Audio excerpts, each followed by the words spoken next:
Well, Cigars Daily Nation, today we got a new one for you. We're still in the Cigar Heartland here in Florida, and obviously I'm standing inside a massive humidor for none other than Aganorsa leaf, one of the experts in growing some of the best stem leaf on the planet. And that much is evidenced by the experience I've had here, because obviously what I'm in the middle of here is a massive shipping operation where they supplied the whole country with Aganorsa's world famous leaf, but also they've got some rolling capacity right here at Aganorsa in Florida, so we can take you guys through some of the experience of rolling cigars. We're also going to look at some of the tasting elements of different cigars today. There's a lot to see at Aganorsa Leaf in Florida, and of course to show all of that to us is my man Terence Rilley. Oh, wow, thank you guys. Always a pleasure to have you. Dude, this is amazing. I can't believe just the sprawling space of cigars in here. There's everything you guys could want Aganorsa in this room. Yeah, we got tobacco, we've got cigars. We're going to check out our rolling facility, so we got the whole kit and caboodle here, as they say. All right, so I want to take you guys through all this with Terence right now. There's a few things. First of all, looking through here, it's everything Aganorsa. It's JFR, which, by the way, this is set up as like JFR is kind of one side of this, and the other side is more of the Aganorsa branded stuff. I'm amazed at how big of a brand JFR is. Yeah, massive. JFR is kind of the silent majority. A lot of guys, they love a great cigar at a great price. JFR was created to be a $15 cigar for less than $10, and it's been a home run for us since day one. They're not the guys that necessarily are on social media all the time, but they love cigars and they love smoking JFR. And of course, there's one thing I was looking for here. I'm going to show. Can I show them? Of course. I want to show them. Hold on. I have to show you. I came here secretly looking for one thing. Oh my God. And I found it back here. It's on a shelf, hidden away. Here they are. You guys were asking about these. Aganorsa's 10 by 100.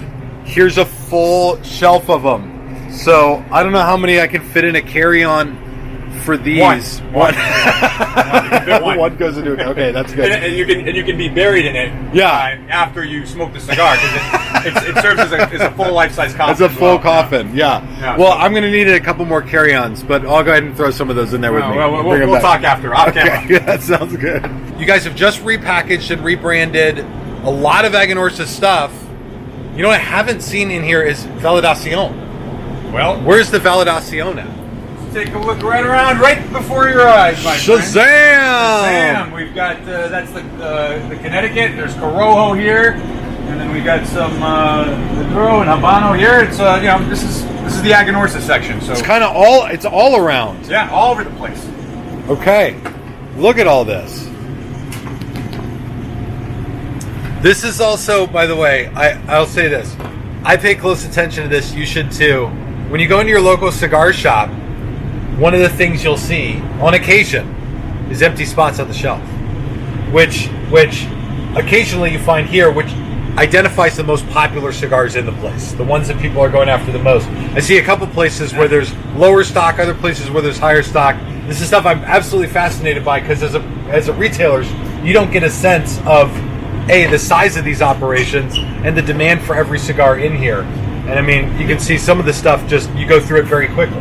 Yeah, and again, you got to make sure everything is together. So not only you have the cigars, you have bands, and so the more elaborate the packaging, more parts there that you need. The box supplier doesn't send the boxes, so there's a lot of things that can mess the whole process up. So the fact when you walk into a humidor and you see all those cigars in there, it's almost a miracle that so many people were able to do their job right to get that product from seed all the way to final product on the shelf. We say 300 sets of hands.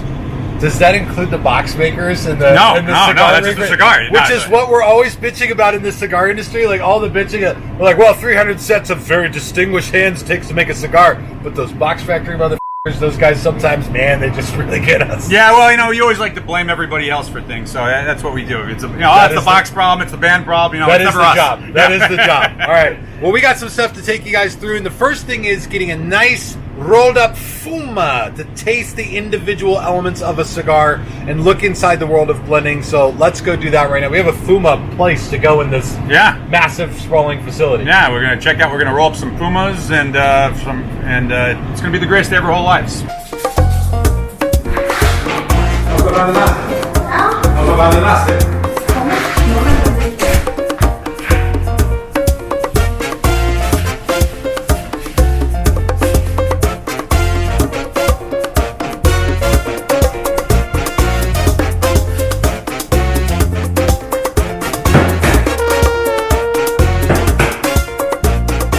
What's going on behind us now is something you've seen probably a lot if you've watched a lot of YouTube videos on making cigars. This is Elizabeth, and she's making some of the famous Aganorsa Fumas for us to do a bit of a tasting. Terence, tell us about the Fumas. Do you guys do all your Fumas here? Yeah, we make the Fumas here in Miami. So the Fuma, we always talk about our leaf is our strength. Aganorsa has a signature flavor and aroma, but it's one thing to say that, it's another thing to demonstrate it. So smoking the actual leaf in its purest form gives the consumer the opportunity to experience for themselves what we're talking about. What each individual aspect of flavor has to offer. And I gotta say this, she's doing a pretty damn good job. Let's take a closer look. So we got 3 Fumas rolled up here, okay, which look pretty good, but I also, like, do you do this? This is the easiest part of rolling. Is this where they start you off? Yeah, you start off in Fumas. You know? Yeah. You know, it's like you gotta walk or crawl before you walk. Exactly. So that's kind of. And this is a leaf with basically one strip of the same leaf in there. Yes, it's just one leaf. So you're tasting it's like one ingredient in the cake. You're tasting the sugar in the cake or the butter in the cake. It's one particular component. And so that way, by harnessing it, you're getting a concentrated flavor. So just like if you put your finger in sugar and taste it, you're tasting sugar in a much more intense way than you would by eating a food that has that as an ingredient in it. And so that's the idea of this, is kind of really concentrating that flavor so it can be picked out by the consumer when they smoke it. And which leaf is this? This is one leaf right here. ¿Cuál es this one? Esta es 99. So it's Corojo 99 from Jalapa. It's Viso or Ligev? Viso. So it's a Viso leaf from Jalapa of Corojo 99C. Just watching, I feel like I could do this. She makes it look easy. Well, we're gonna have you do it. We're gonna have you do it there. So I think that's the key. This isn't my first rodeo, Tim, and I wouldn't want to embarrass you by doing it really well and then having you do it and it wouldn't look as professional. So I want you to do it to learn about it. I don't feel any need to brag. You all just heard Terence Rilley call me out, right? Like, this is now a challenge to see who's got this. I'm sorry, I'm not sorry. All right, I watched you do this, and I feel pretty confident about it. The first thing you're gonna do is take one leaf, all right? And I'm definitely not lost yet. No, you're good. So don't worry about it. So you removed some of the stem, right? From the top. All right, so I'm going to take that out delicately, carefully, out of respect for the leaf, right? Like this. The whole thing? Entero? Okay, see? Yeah, take out the lid. All right, now I got 2 halves of a leaf. This is my good one. Yup. Okay. Yup. Yeah. I definitely knew that. So that's I could tell. Yeah, thank you. All right. And then here? Ahí. Okay. So, tight roll? Yeah, do it pretty tight. Que no la aprieta mucho. What was that, an insult? Yes. Okay. Yeah, she said, "What's this gringo doing here?" Yeah, that's fair. All right, and I'm gonna come. And then this is, would you call this goma? Yeah. All right, un poquito. Un poquito. All right, so I'm just gonna use a little bit here. Is that too much? Menos. Yeah, less than that. Yeah. Menos. Demasiado. Like that much? Yeah. Okay. We go all the way down here. There you go. All the way back up here, right? Yeah. And then I still got to spread this out so that it looks better than Terrence's. Here. All right. And then you did this, right? Yep. Yeah. And then Be done. Be done with that. se acabó. And then chop it. Okay. And then over here like that. Otra vez. Otra vez. Ah, See? Look at that. It looks just like hers. I'm going to draw mine now. Perfect draw. It's got a perfect draw. On a scale of 1 to 10, this straw is like a 6.5. It's like perfect. All right, I'd like to see you do half that good, Terrence. Oh, good Lord. Okay. Well, I'm gonna dumb it down because I don't want the vast difference between us to be so dramatic. See, she has to tell him what to do too. So this is. Yeah, I'm her protege. She's a little worried about me. You're her Padawan. She wants you to look good. His roll is less diagonal than mine was, but I assume that's a good thing. I don't know. All right, let's see. How'd we do? That's a bit of a fatty.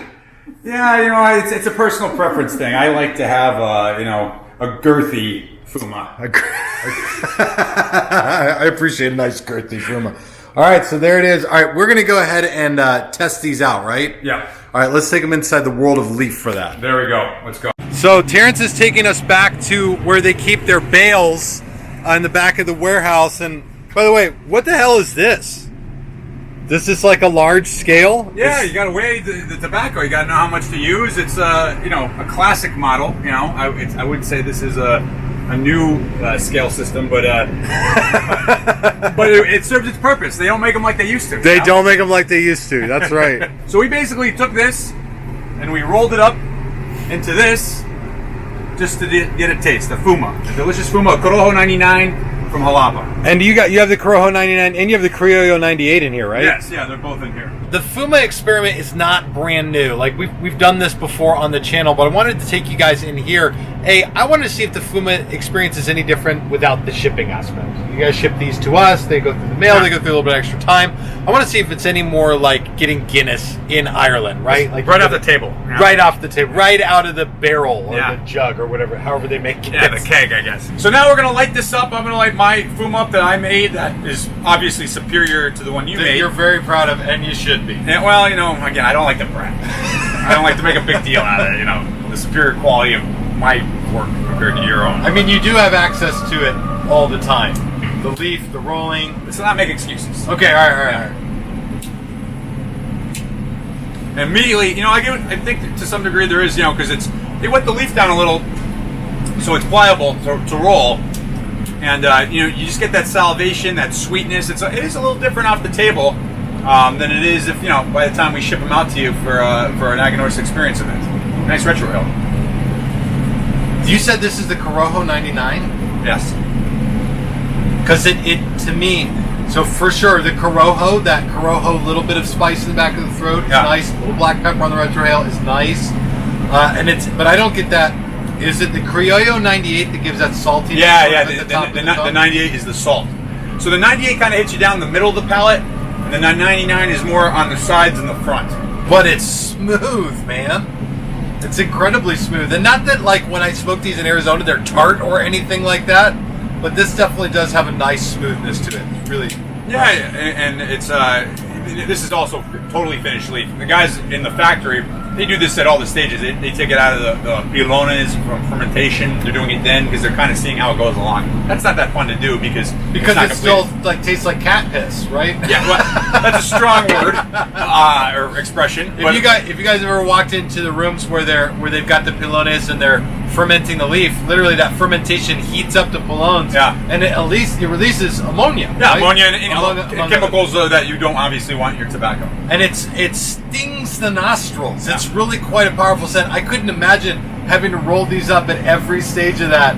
Only for every stage you'd be like, nope, it's not ready yet. Yeah, not yet. 6 more weeks. 6 more weeks. No, and again, and there's when you go to a warehouse down there's literally 100 pilones. Yeah. So you're going from pilone to pilone to pilone to doing this. So we're getting the final. We're getting the kind of.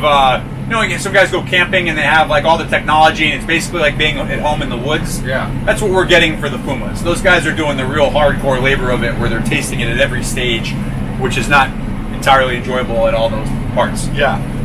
Now I wonder, this is nice. We rolled our Fumas. Yours is really kind of expanded on the end. Well, that's part of what I intended, to be honest. Oh, yeah, as long as that was intentional. Everything that happens was intentional. Okay, good. I wonder if we could take this to another level, though, because we've got not just the Fumas, which we've done, we've got all the elements to make a full cigar. Absolutely. I also want to show you guys inside that blending, just not the blending process, because this won't be the blending process, but inside of like making a blend. We're going to pick a few different leaves, come up with a couple of cigars, and give you guys a quick review. This is fun because we get to play with, I mean, it's like, what's that show with the chef Ramsay? Oh, Gordon Ramsay, yeah. But he does one with the kids, yeah, where he's not mean to them. Yeah. This is like taking the kids from Gordon Ramsay's show, but putting them in the kitchen of the show where he yells at people. So the real ingredients in the kitchen, the real children deal. to play around with the ingredients. I like that analogy. All right, let's go blend some cigars. Sounds good.